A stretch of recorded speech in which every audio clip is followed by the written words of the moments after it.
Welcome to 5 చాలా కాలం తర్వాత బయటకు వచ్చిన గులాబీ బాస్ కేసీఆర్ తెలంగాణ భవన్లో కేడర్తో ముఖాముఖి నేతలకిచ్చిన సూచనలు సలహాలు ఏమిటి ముందుగా చెక్ చేద్దాం. బిఎల్ఓల సమావేశంలో సిఈసి జ్ఞానేష్ కీలక వ్యాఖ్యలు చేశారు. త్వరలో తెలంగాణలో ఎస్ఐఆర్ అమలు చేస్తామన్న సిఈసి ఈ ప్రక్రియ ఎప్పటి నుంచి మొదలవుతుందన్నారు తెలుసుకుందాం ఈ బులెటిన్ లో. ఇక తెలంగాణ వ్యాప్తంగా కాంగ్రెస్ నిరసనలు ఆందోళన ఎజెండా ఏంటి, ఉపాధి హామీ పేరు మార్పుతోనే అభ్యంతరమా, అప్డేట్స్ ఏంటో చూద్దాం ఈ బులెటిన్ లో. టీడీపీ జిల్లా అధ్యక్షుల నియామకం ఏ సమీకరణాల ప్రకారం ఈ ఎంపిక జరిగింది, అనూహ్య నియామకాలు ఏమైనా ఉన్నాయో ట్రాక్ చేద్దాం 5 లో. ఇక ఢిల్లీని కమ్మేసిన కాల్షియం, 200 మీటర్లకు పడిపోయిన విజిబిలిటీ, ఢిల్లీతో పాటు ఏ రాష్ట్రాలకు రెడ్ అలర్ట్ ఉందో కూడా చూద్దాం 5 లో.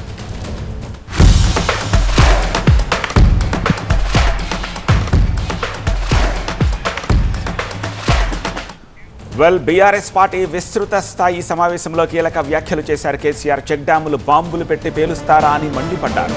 తాము అధికారంలోకి వచ్చాక పేల్చినోడు పాతాళంలో ఉన్నా పట్టుకొస్తామని స్పష్టం చేశారు. ప్రభుత్వంపై ప్రజలు ఆవేశంగా ఉన్నారన్నారు కేసీఆర్. ప్రతిపక్షంగా మన బాధ్యతను మనం నిర్వహిద్దామని నేతలకు పిలుపునిచ్చారు. మహబూబ్ నగర్, నల్గొండ జిల్లాలకు నీళ్లిచ్చామన్నారు కేసీఆర్. 90% పూర్తయిన పాలమూరును ఇంకా ఎందుకు పూర్తి చేయలేదో ప్రభుత్వాన్ని నిలదీద్దామన్నారు ఆయన. తనను దూషించడం, అవమానించడమే కాంగ్రెస్ ప్రభుత్వ విధానమని మండిపడ్డారు కేసీఆర్. పంచాయతీ ఎన్నికల్లో మెరుగైన ఫలితాలు సాధించామని, ఈ ఎన్నికల్లో ప్రభుత్వ వ్యతిరేకత స్పష్టంగా కనిపించింది అన్నారు కేసీఆర్. పార్టీ గుర్తులతో జరిగే ఎన్నికలయ్యి ఉంటే బీఆర్ఎస్ సత్తా ఇంకా తెలిసేదన్నారు. గర్వంతో ఎగిరెగిరి పడుతోన్న కాంగ్రెస్ ఎమ్మెల్యేలకు పంచాయతీ ఎన్నికల్లో ప్రజలు బుద్ధి చెప్పారన్నారు కేసీఆర్. గతంలో బీఆర్ఎస్ పార్టీ అధికారంలో ఉన్నప్పుడు ఎప్పుడూ కూడా ఇలాంటి అహంకారపూరిత హింస ప్రయత్నాలు చేయలేదన్నారు. ఇప్పుడు కాంగ్రెస్ పార్టీ మనం ఎట్లా ప్రతిపక్షాలతో వ్యవహరించాలో మనకే నేర్పుతుందన్నారు.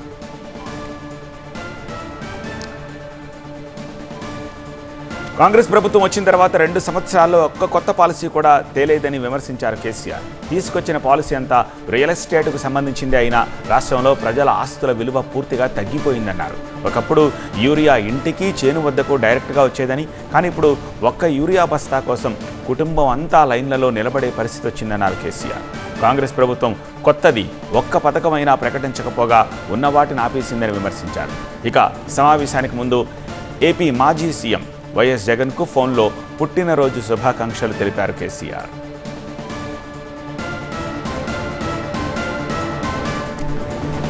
తెలంగాణ భవన్లో బీఆర్ఎస్ అధినేత కేసీఆర్ అధ్యక్షతన జరుగుతున్న పార్టీ విస్తృత స్థాయి సమావేశంలో మాజీ మంత్రులు, ఎంపీలు, ఎమ్మెల్యేలు, ఎమ్మెల్సీలు, పార్టీ రాష్ట్ర కార్యవర్గ సభ్యులు హాజరయ్యారు. సమావేశంలో ప్రధానంగా సాగునీటి ప్రాజెక్టుల విషయంలో రాష్ట్ర ప్రభుత్వ తీరుపై చర్చిస్తున్నారు.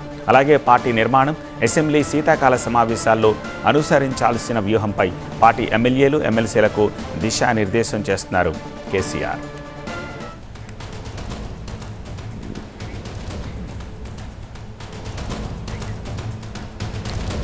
కంప్లీట్ డీటెయిల్స్ మా ప్రతినిధి రాకేష్ అందిస్తారు. రాకేష్,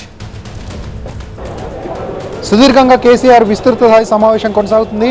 మధ్యాహ్నం 2 గంటలకు మొదలైన మీటింగ్ ఇప్పుడు 3 గంటలుగా నడుస్తూనే ఉంది. పాలమూరుతో సహా రాష్ట్రంలో ఉన్నటువంటి అనేక సమస్యలు, ప్రభుత్వం పనితీరు మీద కేసీఆర్ మాట్లాడుతూ ఉన్నారు. ముందుగా సర్పంచ్ ఎన్నికల్లో అత్యంత మంచి విజయం సాధించినటువంటి నేతల్ని, ఏ జిల్లాల్లో మంచి రిజల్ట్ వచ్చిందో ఆ జిల్లాకు సంబంధించిన లీడర్స్ అందరినీ కూడా అభినందించారు. మంచి రిజల్ట్ రాబట్టగలిగారు. ఒకవేళ పార్టీ సింబల్తో కనుక ఈ ఎలక్షన్ జరిగితే మరింత మెరుగైన ఫలితాలు వచ్చేవి. ప్రభుత్వం మీద వ్యతిరేకత ఉంది, ప్రజల్లో కూడా ఆగ్రహం కనిపిస్తుంది. ప్రతిపక్ష పార్టీగా మన బాధ్యతను మనం నిర్వర్తిస్తామంటూ కేసీఆర్ చెప్పారు. దాంతోపాటుగా ఎవరైతే చెక్ డ్యాములు బాంబులు పెట్టి కూలగొట్టారో, రైతులకు సంబంధించినటువంటి నీటిని ఇసుక కోసం వాడుకొని బాంబులు పెట్టి చెక్ డ్యాములను పేల్చేస్తున్నారు. నేను అధికారంలోకి వచ్చిన తర్వాత పాతాల లోకంలో ఉన్న వాళ్ళందరినీ ఖచ్చితంగా పట్టుకొస్తాను. రైతులు యూరియా కోసం రోడ్లెక్కాల్సిన పరిస్థితి మళ్ళీ కనిపిస్తుంది. ఇలా రకరకాల సమస్యలని మొదటి 6 నెలలు ఏవేవో స్కీమ్స్ అంటూ ప్రకటించారు, కానీ అవి ఏవీ అమలు కాలేదు. గత 2 ఏళ్లుగా పాత ప్రభుత్వం పెట్టినటువంటి పథకాలు, 10 ఏళ్లుగా బీఆర్ఎస్ పెట్టినటువంటి పథకాలను తీసేస్తూ వస్తున్నారు. కానీ కొత్త స్కీమ్ కానీ, కొత్త అభివృద్ధి పథకం కానీ ఒక్కటి ఇప్పటివరకు కనిపించట్లేదు. కేసీఆర్ని తిట్టడమో, కేసీఆర్ని దూషించడం, పార్టీని దూషించడం, బీఆర్ఎస్కి వ్యతిరేకంగా మాట్లాడడం మాత్రమే కాంగ్రెస్ ప్రభుత్వ విధానంగా కనిపిస్తుంది తప్ప ఎక్కడ ప్రజల కోసం కొంత మంచి చేయాలనే అభిప్రాయమో, ప్రజల కోసం మంచి చేసేటువంటి ఆలోచన వాళ్ళ దగ్గర కనిపించడం లేదు. దాంతోపాటుగా వచ్చే ఎంపీటీసీనో, మున్సిపలో, లేకపోతే జెడ్పీటీసీ, జెడ్పీ చైర్మన్ ఎన్నికలకు ఖచ్చితంగా రెడీగా ఉండాలి. భారీ విజయాలు సాధించే అవకాశాలు అయితే కనిపిస్తున్నాయి. ప్రభుత్వం పట్ల ప్రజలు గ్రామీణ ప్రాంతాల్లో ఇటు పట్టణ ప్రాంతాల్లో అన్ని ప్రాంతాల్లో కూడా అన్ని వర్గాలు వ్యతిరేకంగా ఉన్నారు. ప్రజలకు ఏమీ చేయలేకపోతున్నారు, ఇచ్చినటువంటి హామీల్లో ఏవి నెరవేర్చలేకపోతున్నారు అంటూ చెప్పారు. ఇక ఈ సమావేశం తర్వాత ప్రెస్ మీట్ ఉండబోతుంది. ప్రెస్ మీట్లో కీలక అంశాలపైన కూడా కేసీఆర్ మాట్లాడతారు. ప్రభుత్వ పనితీరుపైన చాలా రోజుల నుంచి సైలెంట్గా ఉన్నటువంటి కేసీఆర్ అన్ని విషయాలపైన, ప్రభుత్వ పనితీరుపైన, కేంద్ర ప్రభుత్వం నుంచి రాబట్టాల్సిన నిధులపైన, రియల్ ఎస్టేట్ పాలసీలు పెట్టిన రియల్ ఎస్టేట్ కుప్పగూలుతుందంటూ చెప్పినటువంటి కేసీఆర్ దానిపైన మాట్లాడతారు. పార్టీ అంతర్గత విషయాలు, ఇటు కవిత వ్యవహారం, వీటిపైన కూడా ఆయన స్పందించేటువంటి అవకాశం కనిపిస్తుంది. రైట్ రాకేష్. ఇక తెలంగాణలో ఎస్ఐఆర్ త్వరలో ప్రారంభం కానుంది. ఇప్పటికే వెస్ట్ బెంగాల్, తమిళనాడు రాష్ట్రాల్లో స్పెషల్ ఇంటెన్సివ్ రివిజన్ పూర్తయింది. అక్కడి రాష్ట్ర ప్రభుత్వాల నుంచి తీవ్ర వ్యతిరేకత వచ్చింది. ఏకంగా ముఖ్యమంత్రులు, అగ్రనేతలే రోడ్లపైకి వచ్చి ర్యాలీలు, ఆందోళనలకు దిగారు. ఆందోళనల మధ్య ఎస్ఐఆర్ ప్రక్రియ ముగిసింది. అటు కేంద్ర ప్రభుత్వం, రాష్ట్ర ప్రభుత్వాల మధ్య అధికారులు ఒత్తిడికి గురయ్యారు. డూప్లికేట్ ఓట్లను, మరణించిన వారి ఓట్లను ఈ ప్రక్రియ ద్వారా తొలగిస్తున్నారు. తెలంగాణ సహా పలు రాష్ట్రాల్లో కేంద్ర ఎన్నికల సంఘం 3వ విడత కింద ఓటర్ల జాబితా ఎస్ఐఆర్ చేపట్టేందుకు ఈ నెలాఖరులోగా షెడ్యూల్ ప్రకటించే అవకాశం ఉంది. తెలంగాణలో 2025 సెప్టెంబర్ నాటికి సుమారు 3,35,00,000 మంది ఓటర్లున్నారు. మహిళా ఓటర్లు 1,68,00,000, పురుష ఓటర్లు 1,66,00,000 మంది ఉన్నారు. ప్రతినిధి విద్యాసాగర్ తో మాట్లాడదాం. విద్యాసాగర్, తెలంగాణలో ఎస్ఐఆర్ ప్రక్రియ ఎప్పుడు ప్రారంభం కాబోతోంది? ఇక్కడ ఎలాంటి రెస్పాన్స్ రావచ్చు? ఎస్, తెలంగాణలో ఎస్ఐఆర్ స్పెషల్ ఇంటెన్సివ్ రివిజన్ సంబంధించినటువంటి ప్రక్రియ ఏదైతే ఉందో అది 3-4 నెలల తర్వాత ప్రారంభం కాబోతుందంటూ ఈరోజు కేంద్ర ఎన్నికల సంఘం ప్రధాన కమిషనర్ జ్ఞానేష్ కుమార్ కీలక వ్యాఖ్యలు చేశారు. కొద్దిసేపటి క్రితము రవీంద్ర భారతిలో బూత్ లెవెల్ ఆఫీసర్స్తో జరిగినటువంటి సమావేశంలో ఆయన ఎస్ఐఆర్ అమలుకు సంబంధించి బూత్ లెవెల్ ఆఫీసర్లందరికీ కూడా దిశానిర్దేశం చేసినటువంటి పరిస్థితి కనిపిస్తుంది. ముఖ్యంగా ఇప్పటికే ఎస్ఐఆర్ కంటే ముందు చేయాల్సిన ప్రక్రియ ఏదైతే ఉంటుందో ఆ ఓటర్ల జాబితాకు సంబంధించి ఆయా ఓటర్ల ఇంటికి వెళ్ళి వారికి సంబంధించిన వివరాల సేకరణ ఏదైతే ఉంటుందో దానికి సంబంధించిన ఒక సన్నాహక సమావేశాలకు సంబంధించినటువంటి ప్రక్రియ కొనసాగుతుంది. దానికి సంబంధించి ప్రోగ్రెస్ ఎక్కడి దాకా వచ్చిందన్న దాన్ని తెలంగాణ ఎన్నికల అధికారులు కేంద్ర ఎన్నికల సంఘం ప్రధాన అధికారికి వివరించారు. అయితే ప్రస్తుతం బీహార్లో జరిగినటువంటి ఎస్ఐఆర్నే మనం ఆ దిశ ఏదైతే స్ఫూర్తిగా తీసుకొని ముఖ్యంగా దేశానంతటికీ కూడా ఒక మార్గనిర్దేశకం చేసింది బీహార్లో చేసినటువంటి ఎస్ఐఆర్. ఎందుకంటే అక్కడ ఎస్ఐఆర్ చేసేటప్పుడు వచ్చేటువంటి అభ్యంతరాలన్నీ కూడా పరిగణలోకి తీసుకుంటే ఒకసారి ఎస్ఐఆర్ తర్వాత 7.5 కోట్ల మంది ఓటర్ల జాబితాను రిలీజ్ చేస్తే ఒక్క అభ్యంతరం కూడా రాలేదు. అదేవిధంగా ఎన్నికల ప్రక్రియలో కూడా రీకౌంటింగ్ కోసం 0 రిక్వెస్ట్లు వచ్చాయంటే పరిస్థితి ఏ విధంగా ఉందో అర్థం చేసుకోవచ్చు. ఇప్పుడు 12 రాష్ట్రాలకు సంబంధించిన ఎస్ఐఆర్ విజయవంతంగా కొనసాగుతుంది. అందులో కూడా దాదాపు పూర్తి కావచ్చాయి. మరొక 5 రాష్ట్రాల్లోనే కొన్ని డేట్లు పొడిగించాము. అక్కడ కూడా ఎస్ఐఆర్ ప్రక్రియ అనేది మరికొద్ది రోజుల్లోనే విజయవంతంగా కాబోతుంది. ఇక మూడోది దేశవ్యాప్తంగా కూడా 3వ ఫేజ్కి సంబంధించిన ఎస్ఐఆర్లో తెలంగాణ ఉండబోతుంది. తెలంగాణ కూడా దేశానికి మార్గనిర్దేశకం ఇచ్చేలాగా ఇక్కడ బూత్ లెవెల్ ఆఫీసర్లు పనిచేస్తే ఎస్ఐఆర్ను విజయవంతం చేస్తాము. డెఫినెట్గా ఇక్కడ ఉన్నటువంటి ఓటర్ల జాబితా ఏదైతే ఉందో అది కెనడా కంటే పెద్దది తెలంగాణది.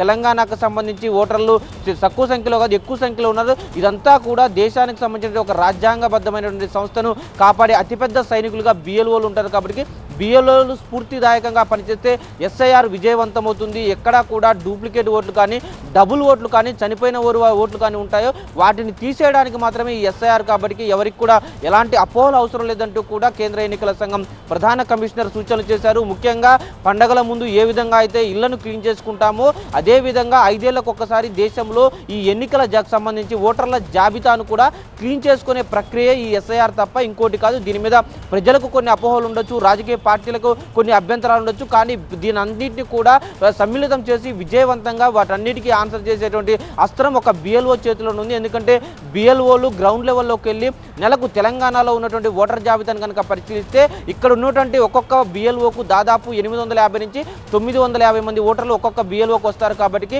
10 రోజుల సమయంలో వీళ్ళందరి ఇంటికి కూడా ఒకసారి వెళ్ళి రావచ్చు. 30 ఇళ్లను ఒక్కరోజు చేసినా సరే ఇలా 3 సార్లు నెలలో 3 సార్లు ఒక ఇంటికి వెళ్ళి రివిజన్ చేసేటువంటి అవకాశం ఉంది. కాబట్టి ఈ ప్రక్రియనంతా కూడా వేగవంతం చేసేందుకు ఇక్కడ బిఎల్ఓలకు సామర్థ్యం ఉంది. డెఫినెట్గా మీరంతా కూడా తెలంగాణలో బిఎల్ఓలంతా కూడా ఈ ఎస్ఐఆర్ను విజయవంతం చేస్తారంటూ ఆకాంక్షిస్తున్నానంటూ కూడా ఈరోజు సిఈసి జ్ఞానేష్ కుమార్ చేసినటువంటి వ్యాఖ్యలు ఇక్కడ బూత్ లెవెల్ ఆఫీసర్లకి కొంత ఉత్సాహాన్ని ఇచ్చాయని చెప్పుకోవాలి. ముఖ్యంగా ఆయన చెప్పినటువంటి అంశాల ప్రకారం అయితే డెఫినెట్గా 3-4 నెలల తర్వాత 3వ ఫేజ్లో భాగంగా తెలంగాణలో కూడా ఎస్ఐఆర్ ప్రక్రియ అనేది ప్రారంభం కాబోతుంది. దానికి సంబంధించి ముందు జరగాల్సినటువంటి ప్రక్రియ అంతా కూడా ఇప్పుడు బిఎల్ఓలతో చేస్తున్నారు. అది కూడా దాదాపు 48% పూర్తయిందంటూ కూడా తెలంగాణ ఎన్నికల అధికారి సుదర్శన్ రెడ్డి చెప్పారు. ఇక బిఎల్ఓలతో పాటు ఈ ఎస్ఐఆర్ ప్రక్రియనంతా కూడా విజయవంతంగా పూర్తి చేసుకుని అంతా కూడా కలిసికట్టుగా నడవాలంటూ కూడా జ్ఞానేష్ కుమార్ ఆయనకు సూచన ఇచ్చారు. రైట్ విద్యాసాగర్. ఇక జాతీయ ఉపాధి హామీ పథకం పేరు మార్పుపై తెలంగాణ వ్యాప్తంగా కాంగ్రెస్ నేతలు నిరసనలు కొనసాగుతున్నాయి. ఉమ్మడి వరంగల్ వ్యాప్తంగా కాంగ్రెస్ నేతలు ఆందోళన చేపట్టారు. ఉపాధి హామీ పథకం నుంచి గాంధీ పేరు తొలగించొద్దని డిమాండ్ చేశారు. వర్ధన్నపేటలో ఎమ్మెల్యే నాగరాజు నేతృత్వంలో, హనుమకొండలో నాయని రాజేందర్ ఆధ్వర్యంలో ధర్నా నిర్వహించారు. నిజామాబాద్ జిల్లా గాంధీ చౌక్ దగ్గర కాంగ్రెస్ నేతలు ధర్నా చేపట్టారు. ఉపాధి హామీ పథకం పేరు మార్పుపై నిరసన తెలిపారు. ఉపాధి హామీ పథకానికి మహాత్మా గాంధీ పేరు కొనసాగించాలని వారు డిమాండ్ చేశారు. నల్గొండ నియోజకవర్గంలోనూ కాంగ్రెస్ నేతలు ఆందోళన చేపట్టారు. క్లాక్ టవర్ సెంటర్ నుంచి రామగిరి గాంధీ విగ్రహం వరకు ర్యాలీ నిర్వహించారు. నల్ల రిబ్బన్, గాంధీ చిత్రపటాలతో కాంగ్రెస్ కార్యకర్తలు ర్యాలీలో పాల్గొన్నారు. భద్రాద్రి కొత్తగూడెం జిల్లా మణుగూరులో కేంద్ర ప్రభుత్వానికి వ్యతిరేకంగా కాంగ్రెస్ నేతలు ధర్నా నిర్వహించారు. కాంగ్రెస్ నేతల నిరసనలకు సంబంధించి పూర్తి డీటెయిల్స్ తో మా ప్రతినిధి నారాయణ సిద్ధంగా ఉన్నారు. నారాయణ, జాతీయ ఉపాధి హామీ పథకానికి సంబంధించి మహాత్మా గాంధీ జాతీయ ఉపాధి హామీ పథకంగా పేరు ఉంది. ఈ పేరుని మార్చడాన్ని కాంగ్రెస్ శ్రేణులు బొగ్గుమంటున్నాయి. గత 3 రోజులుగా కూడా పెద్ద ఎత్తున ఆందోళన చేస్తున్నాయి. రాష్ట్ర వ్యాప్తంగా మొన్న బీజేపీ కార్యాలయాల ముట్టడికి నిరసనలకు పిలుపునిచ్చినటువంటి కాంగ్రెస్ ఈరోజు రాష్ట్ర వ్యాప్తంగా హైదరాబాదు అలాగే జిల్లా కేంద్రాలతో పాటు నియోజకవర్గ కేంద్రాల్లోనూ పెద్ద ఎత్తున కూడా నిరసనలు చేపట్టింది. దీనికి సంబంధించి హైదరాబాద్తో పాటు ఖమ్మంలో గాంధీ చౌక్లో గాంధీ విగ్రహం వద్ద జిల్లా డీసీసీ అధ్యక్షుడు ఆధ్వర్యంలో కాంగ్రెస్ శ్రేణులు పెద్ద ఎత్తున కూడా గాంధీ విగ్రహం వద్ద నిరసన వ్యక్తం చేశాయి. అలాగే భద్రాద్రి కొత్తగూడెం జిల్లాలో మణుగూరు, భద్రాచలం, కొత్తగూడెం, ఖమ్మం జిల్లాలో సత్తుపల్లి, మదిర, వైరా, ఖమ్మంలోనూ పెద్ద ఎత్తున కూడా జిల్లా వ్యాప్తంగా ఆయా నియోజకవర్గాల్లో స్థానిక ఎమ్మెల్యేలు, స్థానిక నేతల ఆధ్వర్యంలో ఆందోళన చేపట్టిందని, అలాగే తెలంగాణ వ్యాప్తంగా మిగతా జిల్లా కేంద్రాలైనటువంటి వరంగల్, నిజామాబాదు, మహబూబ్నగర్, ఆదిలాబాద్, నల్గొండ కేంద్రాల్లో కూడా పెద్ద ఎత్తున ఆందోళన చేపట్టడం జరిగింది.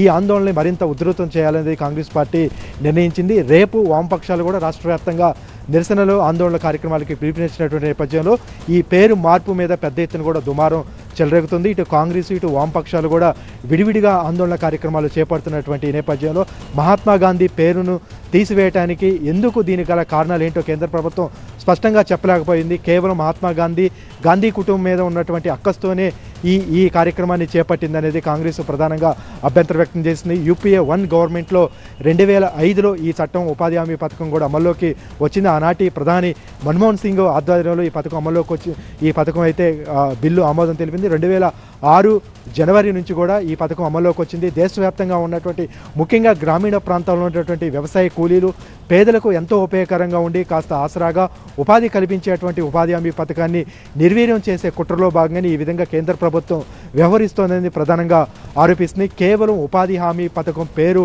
మార్పు మాత్రమే కాదు, దీని యొక్క ప్రాథమిక స్వభావాన్ని పూర్తిగా మార్చివేసేటువంటి కుట్ర అనేది కాంగ్రెస్ అభివర్ణిస్తుంది. ఈ నెల 27న ఢిల్లీలో సిడబ్ల్యూసి కాంగ్రెస్ వర్కింగ్ కమిటీ సమావేశం జరగబోతుంది. దీని మీద విస్తృత స్థాయిలో చర్చించి దేశవ్యాప్తంగా కూడా ఆందోళన కార్యక్రమాలు చేపట్టాలనే ఆలోచనలో కాంగ్రెస్ ఉన్నట్లుగా తెలుస్తుంది. ఇప్పటికే రాష్ట్ర స్థాయిలో, జిల్లా స్థాయిలో కూడా ఆందోళన చేపట్టింది.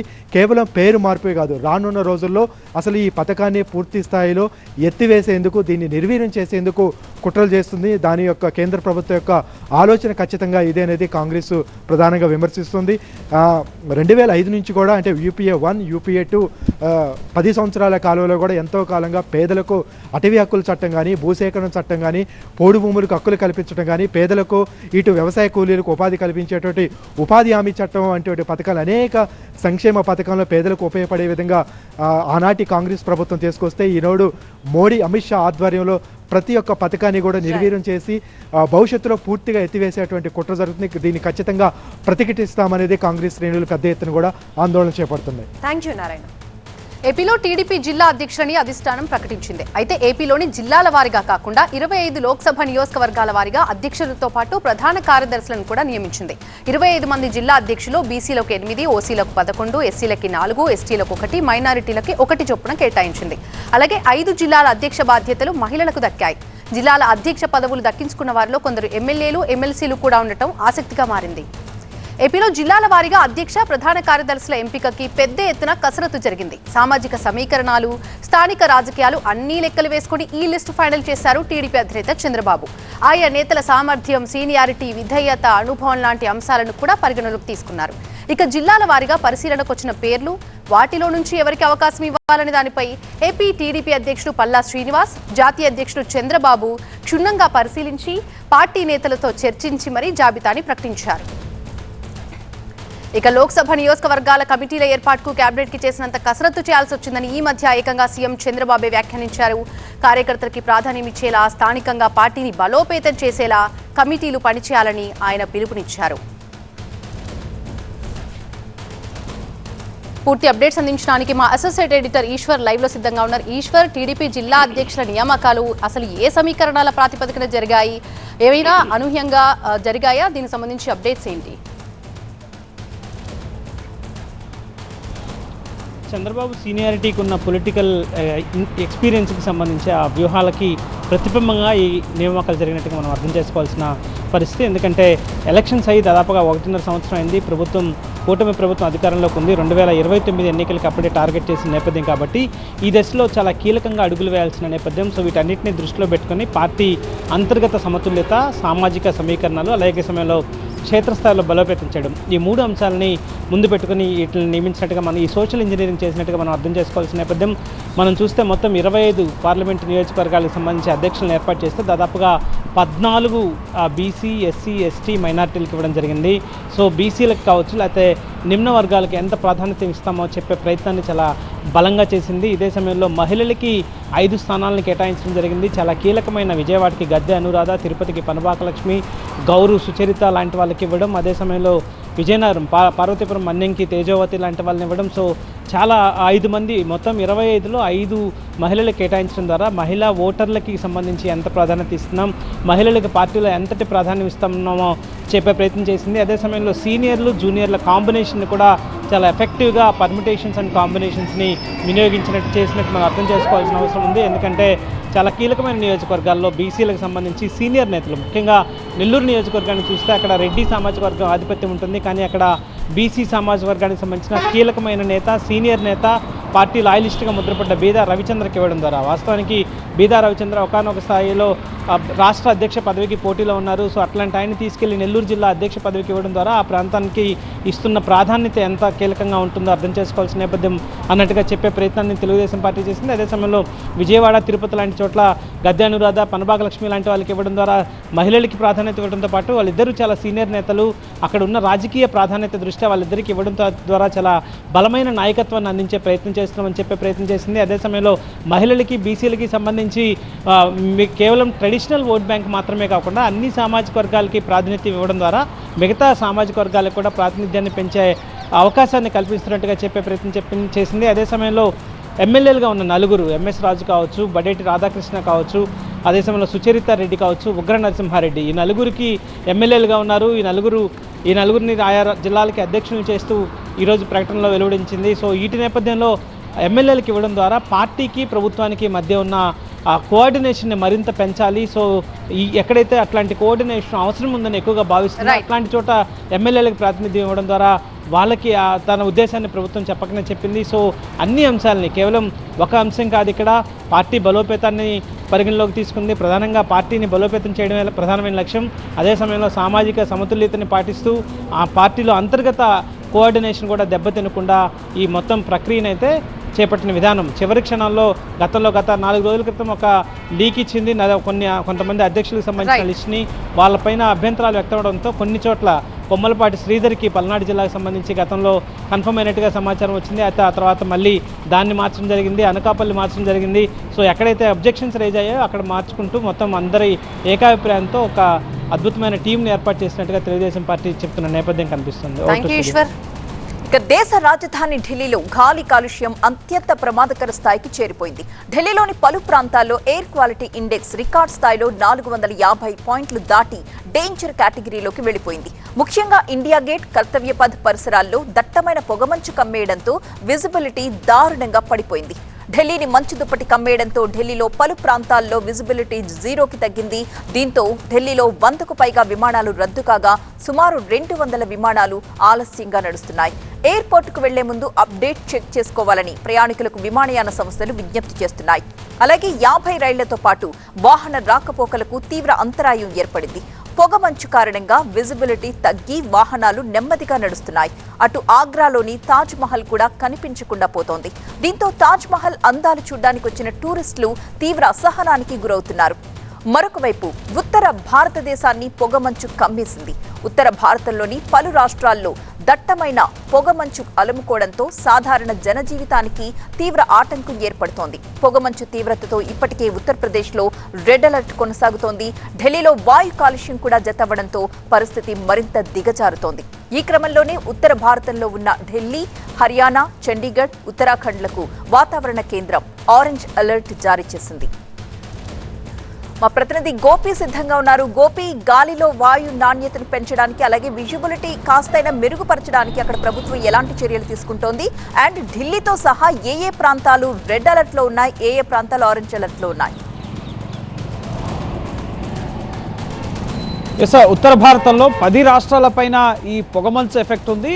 ఢిల్లీలో కాలుష్యం, పొగమంచు రెండు ప్రజల్ని ఇబ్బంది పెడుతుంటే మిగతా రాష్ట్రాల్లో కాశ్మీర్, పంజాబ్, అలాగే రాజస్థాన్, అలాగే హర్యానా, ఇటు మధ్యప్రదేశ్, బీహార్, ఈ రాష్ట్రాల్లో ప్రధానంగా వెస్ట్ బెంగాల్, ఈ రాష్ట్రం పైన పొగమంచు అలుముకున్న పరిస్థితి.